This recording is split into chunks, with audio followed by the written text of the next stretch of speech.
Students, this is part 2 of chapter 5, that is forms and formation of business enterprises. In last part, students, we have studied two forms of business organization, that is sole proprietorship and joint Hindu family business. So starting this part with the meaning of third form of business organization, that is partnership. क्या होता है partnership? Necessity is the mother of invention. आप सबने कहावत तो हमेशा से सुनी होगी, आवश्यकता ही आविष्कार की जननी है. मतलब जब हमें जिस चीज की जरूरत होती है तभी हम कुछ न्यू इन्वेंशन करते हैं. तो ये लाइन किसमें? पार्टनरशिप में भी लागू होती है.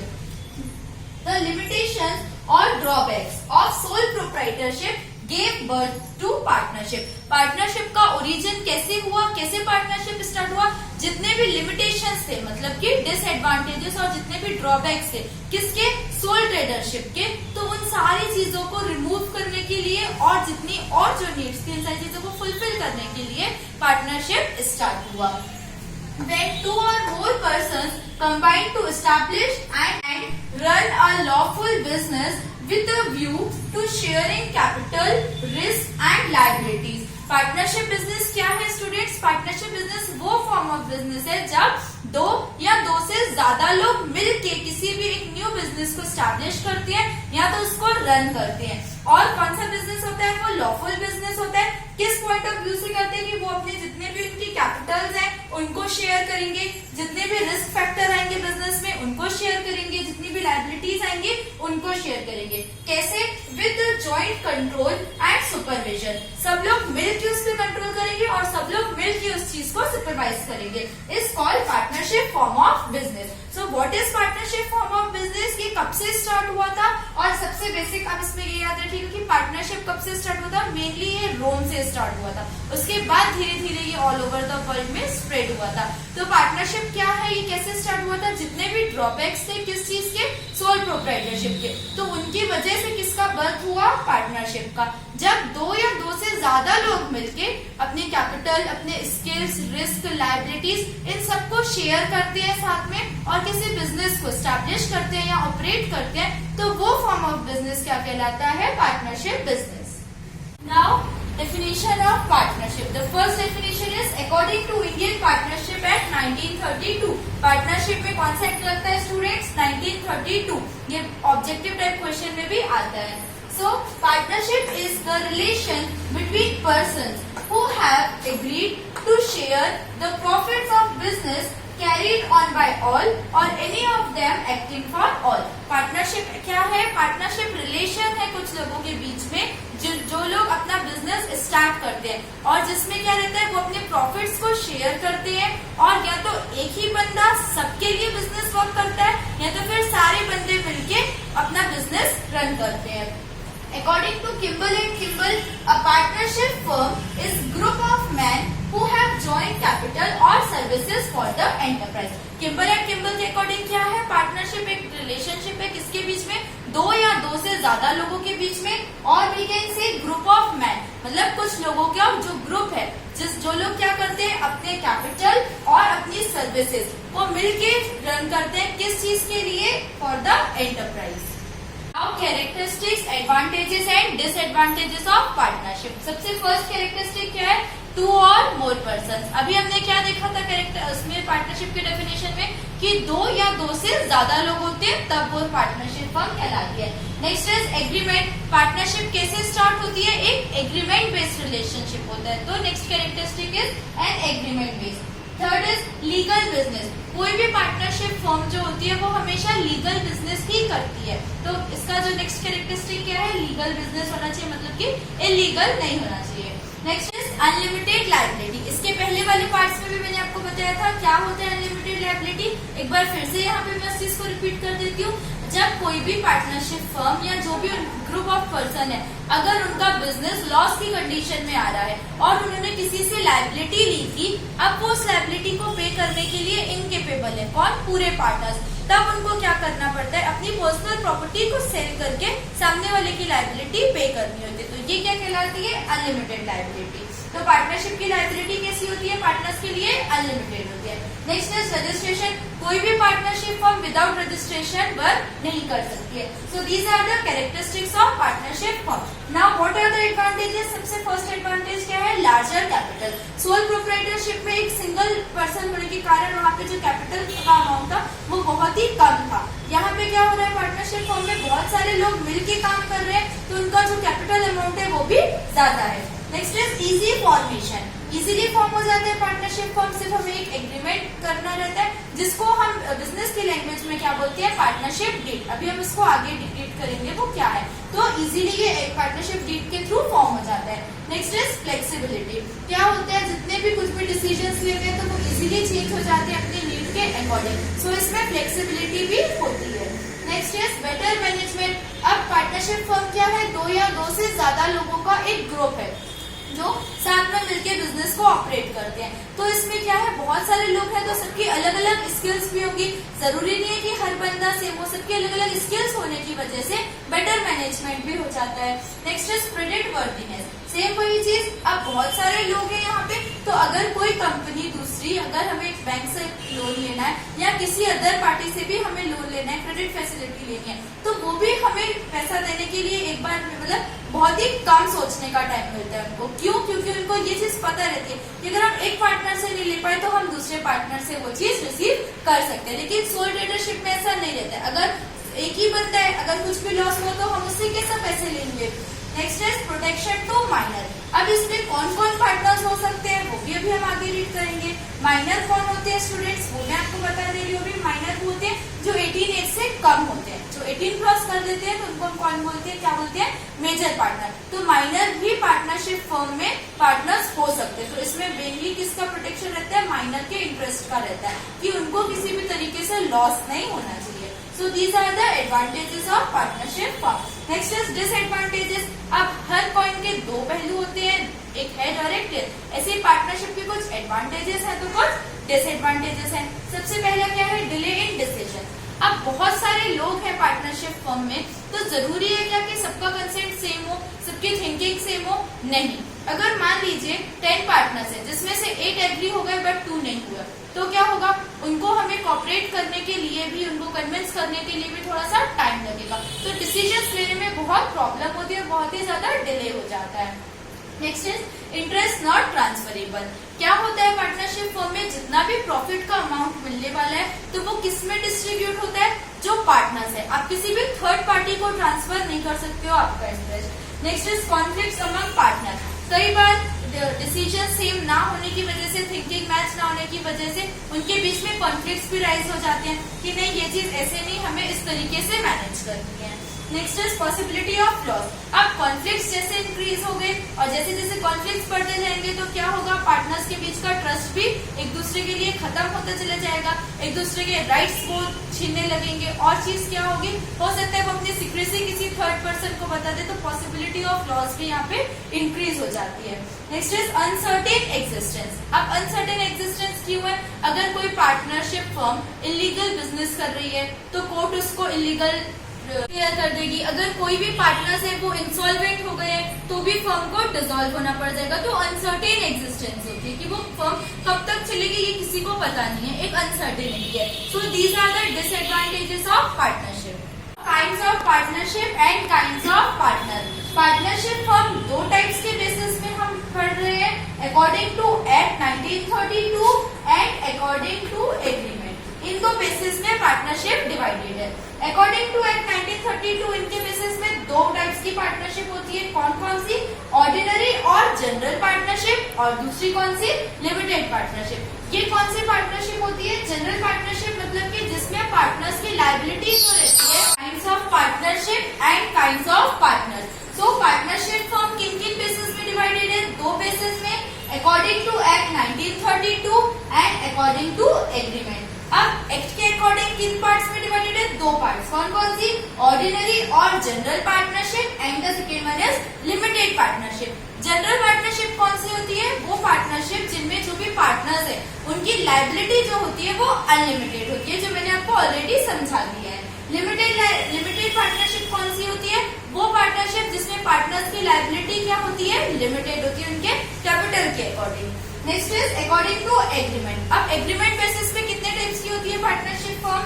सबसे पहले लीगल पार्टनरशिप कौन सी कहलाती है? जो लीगल वर्क करती है, पूरे लॉ के रूल्स रेगुलेशंस को फॉलो करते हुए काम करती है। इलीगल पार्टनरशिप कौन सी कहलाएगी? इलीगल पार्टनरशिप कौन सी होती है? वो पार्टनरशिप जो भी इलीगल वर्क करती है, मतलब वो लॉ के रूल्स रेगुलेशंस को फॉलो नहीं करती है। Next is partnership at will. ये कौन सी पार्टनरशिप होती है? जो पार्टनर्स के विल के अकॉर्डिंग वर्क करती है, मतलब उनमें उनका कोई भी प्री डिसाइडेड टाइम नहीं होता कि हाँ हम इतने टाइम के लिए काम करेंगे या इतने टाइम के बाद हम हमारी फर्म को डिसॉल्व कर देंगे। नहीं, वो जब तक चाहे तब तक अपना वर्क कर सकते हैं और फिर लास्ट में जब उन्हें अपनी फर्म वाइंड अप करनी होती है, मतलब खत्म करनी होती है, डिसॉल्व करनी होती है, तब क्या करते हैं? पूरे पार्टनर्स का कंसेंट लेके और वो अपनी पार्टनरशिप फर्म को डिसॉल्व कर सकते हैं। Next is particular work incoming partner. Incoming partners कौन से? जो अदर पार्टनर्स के कंसेंट से जो भी न्यूली पार्टनर्स एडमिट होते हैं फर्म में, वो कौन से पार्टनर्स कहलाते हैं? Incoming partners. नेक्स्ट कौन से? Outgoing partners. इसी का ऑपोजिट, अगर कोई भी पार्टनर फर्म से रिटायर हो रहा है तो वो पार्टनर कौन सा कहलाएगा? Outgoing partner. Next is senior partner. Senior कौन से? जो भी न्यू पार्टनर जो आ रहा है उससे ज्यादा लंबे टाइम से काम कर रहे हैं, जिसका जो ड्यूरेशन ऑफ वर्क है, टाइम पीरियड है, वो ज्यादा रहता है, तो वो कौन से पार्टनर्स होते हैं? Senior partners. जूनियर पार्टनर्स कौन से हैं? जिनका ड्यूरेशन ऑफ टाइम लेस रहता है, कम रहता है, तो वो कौन से कहलाते हैं? Junior partner. नेक्स्ट कौन से है? Minor as a partner. Minor मैंने आपको बताया कौन होती है? जो 18 ईयर्स से कम के रहते हैं, बिलो एज के रहते हैं, तो वो कौन से पार्टनर्स कहलाते हैं? Minor partners. ये जो भी फर्म का वर्क रहता है उसमें ये काम नहीं करते हैं, उसमें ये रिप्रेजेंट नहीं करते हैं, मैनेजमेंट का वर्क नहीं करते हैं, लेकिन जब प्रॉफिट की बारी आती है तो इनको उतना ही प्रॉफिट का शेयर दिया जाता है जितना बाकी सारे पार्टनर्स को दिया जाता है। लेकिन माइनर्स की जो लायबिलिटी होती है वो अनलिमिटेड नहीं होती है, क्योंकि वो 18 से कम होती है, इसीलिए उनकी लायबिलिटी क्या रहती है? लिमिटेड रहती है। So these are the kinds of partners. Next topic is formation of partnership. कोई भी पार्टनरशिप फॉर्म कैसे फॉर्म होती है, कैसे बनती है? उनके बीच में एक एग्रीमेंट होता है, सो उसको क्या बोलते हैं हम? Partnership deed. An agreement between two or more than two person may be either oral or written, duly stamped and registered to enter into and form a partnership firm is called partnership deed। कोई भी partnership firm में जब दो या दो से ज्यादा लोगों के बीच में कुछ एग्रीमेंट होता है, वो कैसा एग्रीमेंट हो सकता है? मे be either oral or written. वो ओरल एग्रीमेंट भी हो सकता है और रिटन एग्रीमेंट भी हो सकता है, लेकिन रिटन एग्रीमेंट को ज्यादा प्रायोरिटी दी जाती है। क्यों ज्यादा प्रायोरिटी दी जाती है? क्योंकि अगर इन फ्यूचर कुछ डिस्प्यूट्स हो जाते हैं, कुछ कॉन्फ्लिक्ट्स हो जाते हैं अगर पार्टनर्स के बीच में, तो वो लीगली उस चीज को रिटर्न रहेगा तो वो किसी के सामने प्रूव कर सकते हैं। ये कैसे होने चाहिए? ड्यूली स्टैम्प होने चाहिए, इसमें स्टैम्प होने चाहिए, रजिस्टर्ड होने चाहिए। किस चीज के लिए? To form a partnership firm. और ये जो एग्रीमेंट होता है उसको हम बिजनेस लैंग्वेज में क्या बोलते हैं students? Partnership deed. So partnership deed is generally an agreement between two or more than two persons। Importance of partnership deed। सबसे फर्स्ट इम्पोर्टेंस क्या है? Legal binding. पार्टनरशिप डीड होने से जो पार्टनर्स होते हैं वो लीगली बाउंड हो जाते हैं। किस चीज से? कुछ रूल्स और रेगुलेशन से। Next is a guideline. कैसे गाइडलाइन का वर्क करती है? क्योंकि पार्टनरशिप डीड में क्या है? पार्टनरशिप डीड एक एग्रीमेंट है, किनके बीच में? पार्टनर्स के बीच में। तो फ्यूचर में उनको क्या करना है, कौन सी चीज को कैसे परफॉर्म करना है, तो ये एक गाइडलाइन का भी वर्क करती है। Next is flexibility. Partnership deed कौन बनाता है? पार्टनर्स बनाते हैं। कैसे बनाते हैं? अपने कंसेंट के थ्रू बनाते हैं। सब जब उसमें एग्री हो जाते हैं तो वो पार्टनरशिप डीड बन जाती है। तो क्या रहता है? अगर किसी को कुछ चेंज करते हैं उसके रूल अपने नीड के अकॉर्डिंग, या कोई अगर पार्टनर चाहता है कि फर्म में ये चीज ऐसे नहीं ऐसी होनी चाहिए, तो वो सबके सामने अपना सजेशन पेश कर सकता है और फिर उसके बाद अगर सबका कंसेंट है तो फिर उसमें वो चीज ऑडिट हो जाती है। तो बहुत ही फ्लेक्सिबल भी होता है। Next is a rule book. अब पार्टनरशिप डीड क्या है? एक एग्रीमेंट है, तो उसमें कुछ रूल्स और रेगुलेशंस भी होंगे कि हमें किस रूल्स पे वर्क करना है, कौन सी चीज कहाँ से कैसे परचेज करनी है, तो ये रूल बुक का भी काम करती है। Next is clarity of planning. अब क्या है? हर एक पार्टनर को तो ये चीज क्लियर होनी चाहिए कि उनके यहाँ पे क्या वर्क होने वाला है, कहाँ से कौन सी चीज परचेज करनी है, किस मीन्स के थ्रू करनी है, या कहाँ से लिंक करनी है, कैसे मार्केटिंग करनी है। तो जो भी फ्यूचर प्लानिंग है वो सब पार्टनर्स को एकदम ही क्लियर होनी चाहिए, इसलिए clarity of planning. Next is helpful at the time of dispute. कई बार ऐसा होता है कि कुछ डिस्प्यूट्स अराइज हो जाते हैं, कुछ कॉन्फ्लिक्ट्स हो जाते हैं पार्टनर्स के बीच में, तो उस टाइम पे भी हेल्पफुल रहता है। अगर कोई पार्टनर अपने जो भी उसने चीज की है और वो उससे मुकर जाता है कि नहीं मैंने ये चीज नहीं की है, तो हम लीगली प्रूव कर सकते हैं ये चीज कि हाँ ये चीज इस रूल बुक में, इस पार्टनरशिप डीड में लिखी हुई थी, तो उस टाइम पे भी हेल्पफुल हो जाती है। So these are the importance of partnership deed. Contents, क्या क्या कंटेंट्स होती है पार्टनरशिप डीड में, या वो चीज क्या क्या कैरी करती है। तो सबसे पहला क्या है, नेम ऑफ द फर्म, कि आपके फर्म का नेम क्या है। Next is name and address of partners, जितने भी पार्टनर्स वहाँ पे वर्क कर रहे हैं उन सबका नेम पर्टिकुलरली उनका एड्रेस के साथ मेंशन होता है। Next is capital of each partner, कौन सा पार्टनर कितनी कैपिटल इन्वेस्ट कर रहा है इस बिजनेस में, वो भी चीज उसमें मेंशन होती है। Next is type and nature of business, आपका बिजनेस किस टाइप का रहेगा, लॉन्ग टर्म है, शॉर्ट टर्म है, किस नेचर का रहेगा, कैसे प्रोडक्ट्स मैन्युफैक्चर होने वाले हैं या कैसा आपका बिजनेस होने वाला है। नेक्स्ट इज ड्यूरेशन, अगर पार्टनरशिप किसी की पर्टिकुलर टाइम पीरियड के लिए है तो उसका ड्यूरेशन मेंशन रहता है कि हाँ इतने इतने टाइम के लिए है, या पार्टनरशिप एट विल है, जिस भी ड्यूरेशन के लिए वो वर्क रहता है तो उसमें वो ड्यूरेशन भी मेंशन रहता है। Next is interest on capital and liability, कितना इंटरेस्ट ऑन कैपिटल रिसीव करेंगे कौन, पार्टनर्स, या कितना इंटरेस्ट ऑन लायबिलिटी उनको पे करनी रहेगी। Next is calculation of drawing and goodwill, किस बेसिस पे पार्टनर्स बिजनेस से ड्राइंग कर सकते हैं। ड्राइंग क्या कहलाती है, जब कोई भी पार्टनर बिजनेस से या कोई भी सोल ट्रेडर बिजनेस से अपने खुद पर्सनल यूज के लिए अगर कुछ पैसे निकालते हैं तो वो चीज क्या कहलाती है, ड्राइंग कहलाती है। तो वो कितना अमाउंट ऑफ ड्राइंग कर सकेंगे पर मंथ में या पर ईयर में, उनका गुडविल का कैलकुलेशन कैसा होगा। तो ये सारे क्या है, contents of a partnership deed. Rules applicable in the absence of partnership deed, अगर कोई भी पर्सन या पार्टनर्स पार्टनरशिप डीड नहीं बनाते हैं तो वो कैसे वर्क करेंगे, किन रूल्स के बेसिस में करेंगे। तो बेसिकली तो स्टूडेंट्स ये बहुत सारे रूल्स होते हैं, लेकिन मैंने यहाँ पे मेनली 5 रूल्स लिखे हैं जो आपको अकाउंट्स में भी बेनिफिशियल होंगे। तो सबसे पहला रूल क्या है, interest on capital is not provided, अगर कोई भी जैसे पार्टनर है उसको कैपिटल पे इंटरेस्ट पे कर रहे थे मतलब पार्टनर, तो उनको इंटरेस्ट ऑन कैपिटल प्रोवाइड नहीं किया जाएगा। Next is interest on drawing is not charge, अगर कोई भी पार्टनर फर्म से या बिजनेस से ड्राइंग कर रहा है अपने लिए पर्सनल यूज के लिए तो उसको इंटरेस्ट पे नहीं करना होगा। Third is all profits will be shared equally among partners, अगर पार्टनरशिप डीड होती तो कुछ एग्रीमेंट होता, तो उसपे बेसिस उसमें जो रहता है तो उसमें बताया जाता है कि आप किस बेसिस पे अपना प्रॉफिट को शेयर करने वाले हैं। बट अगर आपकी पार्टनरशिप डीड नहीं है तो ये कैसे डिस्ट्रीब्यूट होता है, इक्वली डिस्ट्रीब्यूट होता है। फॉर एग्जाम्पल A/B, तो अगर पार्टनरशिप डीड होती तो उसमें मेंशन रहता कि वो किस बेसिस में डिस्ट्रीब्यूट करेंगे, 2:1 में। अगर पार्टनरशिप डीड नहीं है तो वो किस बेसिस में डिस्ट्रीब्यूट करेंगे, इक्वली, मीन्स की 1:1 में। Next is interest on loan is at rate of 6%, अगर कोई भी पार्टनर बिजनेस से लोन ले रहा है तो उसको कितना परसेंट इंटरेस्ट पे करना रहता है, 6%। Next is salary, bonus etcetera will not be provided for extra work, अगर कोई भी पार्टनर एक्स्ट्रा वर्क कर रहा है, अपने टाइम लिमिट से ज्यादा वर्क कर रहा है तो उसके लिए उसको कोई भी सैलरी या बोनस प्रोवाइड नहीं किया जाएगा। तो ये सारे क्या है, रूल्स है जब आपकी पार्टनरशिप डीड नहीं होती है। What is difference between sole proprietorship and partnership? सबसे पहला डिफरेंस क्या है, meaning, in it a single or individual owns the business. Sole proprietorship कौन ओनर होता है, कोई भी एक सिंगल पर्सन ओनर होता है। पार्टनरशिप में 2 or more persons are owners of business, 2 या 2 से ज्यादा लोग मिलकर जब बिजनेस करते हैं और वही उसके ओनर होते हैं। Next is agreement, it doesn't need any agreement with anyone, soul proprietorship में सोल ट्रेडर को किसी के साथ भी कोई एग्रीमेंट करने की जरूरत नहीं होती है।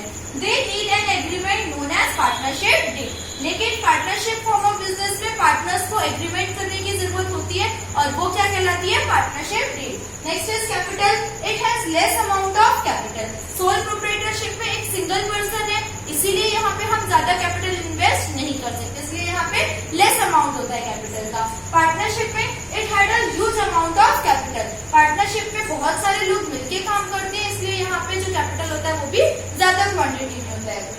Next is registration, there is no need of registration, sole proprietorship को कहीं भी रजिस्ट्रेशन करवाने की कोई भी जरूरत नहीं होती है। पार्टनरशिप डीड में it needs to be registered, लेकिन पार्टनरशिप फॉर्म जो रहता है उसको रजिस्ट्रेशन करवाना कंपल्सरी होता है। नेक्स्ट मेंबर्स, सोल प्रोप्राइटरशिप में it has only a single member, that is sole trader. अब सोल प्रोप्राइटरशिप हम पढ़ चुके हैं, कोई भी एक सिंगल पर्सन ही उसका ओनर होता है और वही उसको मैनेज करता है. तो यहाँ पे कितने मेंबर्स होते हैं? सिर्फ एक सिंगल पर्सन. पार्टनरशिप में general partnership has limit of 20%. जो सिंपल पार्टनरशिप या जनरल पार्टनरशिप बिजनेस होता है उसमें कितनी लिमिट होती है स्टूडेंट्स? 20% की लिमिट होती है, मतलब minimum to maximum 20. But in banking form of 10 partners. Banking form में कितने पार्टनर्स की जरूरत होती है? 10 partners maximum and minimum 2 partners. Next is decision. यहाँ पे एक सिंगल पर्सन है, इसीलिए a sole trader take all the decisions. और कोई मैनेज करने वाला है नहीं, तो जितने भी डिसीजंस होते हैं कौन लेता है? सोल ट्रेडर लेता है. पार्टनरशिप में all decisions are taken collectively. जितने भी डिसीजंस लेने हैं तो सारे पार्टनर्स कलेक्टिवली लेते हैं, सारे पार्टनर्स मिलके लेते हैं. Manager only he is the manager controller of business. Soul proprietorship में एक सिंगल पर्सन है, इसीलिए वही सारी चीजें मैनेज करता है और वही सारी चीजों को कंट्रोल करके रखता है. पार्टनरशिप में it is manage and control by all the partners. जितने भी पार्टनर्स हैं वो सारे मिलके मैनेज करते हैं और वो सारे मिलके ही कंट्रोल करते हैं. Next act. सोल प्रोप्राइटरशिप कौन से एक्ट में काम करता है? There is no separate act for this. Sole proprietorship किसी भी एक्ट के अंडर वर्क नहीं करते, उसके लिए स्पेशली कोई एक्ट नहीं बनाया गया है. पार्टनरशिप में it works under partnership act 1932. Partnership business किस एक्ट के अंडर में काम करता है? Partnership act 1932. Next is scope. There is less scope for development and expansion of business. Sole proprietorship में क्या रहता है? एक सिंगल ओनर रहता है, सिंगल ट्रेडर रहता है, इसीलिए इसका डेवलपमेंट और एक्सपेंशन ऑफ बिजनेस मतलब बिजनेस को और बढ़ाना थोड़ा सा मुश्किल काम हो जाता है. पार्टनरशिप में there is wider scope for development and expansion of business. Partnership business में आपके पास कैपिटल भी ज्यादा होता है, लोग भी ज्यादा होते हैं काम करने के लिए, इसीलिए इसका डेवलपमेंट भी जल्दी होता है और इसका एक्सपेंशन भी जल्दी होता है. Sorry. Secrecy could be maintain. Soul proprietorship में एक सिंगल ओनर रहता है, इसीलिए इसमें हम सीक्रेसी को मेंटेन कर सकते हैं. लेकिन पार्टनरशिप में सीक्रेसी कुडंट बी मेंटेन. यहाँ पे बहुत सारे पार्टनर्स होती है, इसीलिए यहाँ पे सीक्रेसी उतनी अच्छी तरीके से मेंटेन नहीं हो सकती है. Next is division of work. अब यहाँ पे तो एक सिंगल ओनर है तो कोई भी पॉसिबिलिटी नहीं होती है. No division of work possibility. आप किस में डिवाइड करोगे? जब एक ही पर्सन है काम करने के लिए तो पूरा काम किसको करना पड़ता है? एक सिंगल ट्रेडर को करना पड़ता है. पार्टनरशिप में there is possibility of work division. Partnership form में बहुत सारे लोग होते हैं, इसीलिए हम जो भी वर्क है पर्टिकुलर लोगों में डिवाइड कर सकते हैं. सो अभी हमने क्या देखा? Difference between sole proprietorship and partnership. Students अभी हमने third form of business complete कर लिया है, दैट वाज पार्टनरशिप. अब मैं इस पार्ट को यहीं पे एंड कर रही हूँ क्योंकि आपके लिए भी समझना थोड़ा सा लेंथी हो जाएगा अगर इसको यहीं पे मैं कंटिन्यू करूंगी तो. इसके आगे के जो 2 पार्ट्स है वो हम नेक्स्ट पार्ट में कवर करेंगे. Next we will meet with part 3. Thank you for watching my videos.